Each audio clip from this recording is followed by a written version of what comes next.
So, tutulungan mo ang mga 20 years old, 30 years old ngayon ng salitang panghihinayang na hindi nila papabayaan dumating sila sa punto ng matanda na sila and they will realize na my life was wasted.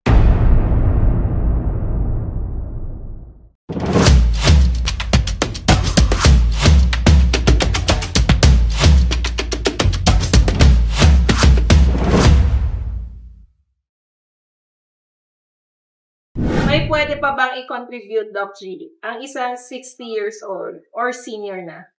Okay, so dalawang klase kasi ang senior or 60 years old. Isang buhay na wasted.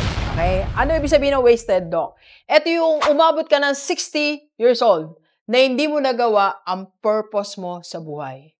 Umabot ka ng 60 years old na hindi mo nagawa ang mga pangarap mo. Umabot ka ng 60 years old na hindi ka nag-matured. Umabot ka ng 60 years old na hindi mo na-outgrown o napagtagumpayan yung mga bisyo. So, ibig sabihin, ang buhay mo ay wasted. Okay? Pero kahit wasted, may lessons pa rin. Ang makakontribute mo sa lipunan ay ang salitang panghinayang.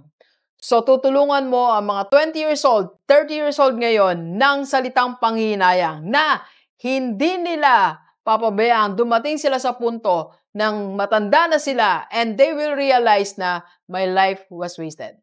Alright? So, pangalawa naman, ito yung 60 years old na fulfilled ang buhay. Ibig sabihin po, ito yung mga narating mo ang 60 years old na nagawa mo ang purpose mo sa buhay. Natupad mo ang mga pangarap mo, nagawa mo yung gustong ipagawa sa ni Lord at nakatulong ka sa iba at nakapag-iwan ka ng legacy. Ibig sabihin may naiwan kang business or you were able to build something na pwedeng ipagpatuloy ng iyong anak, ng iyong pamilya. At ang magiging ambag mo, yung mga accomplishment, yung mga success na pwedeng maging inspiration, na pwedeng gayahin ng pamilya mo at ng ibang tao.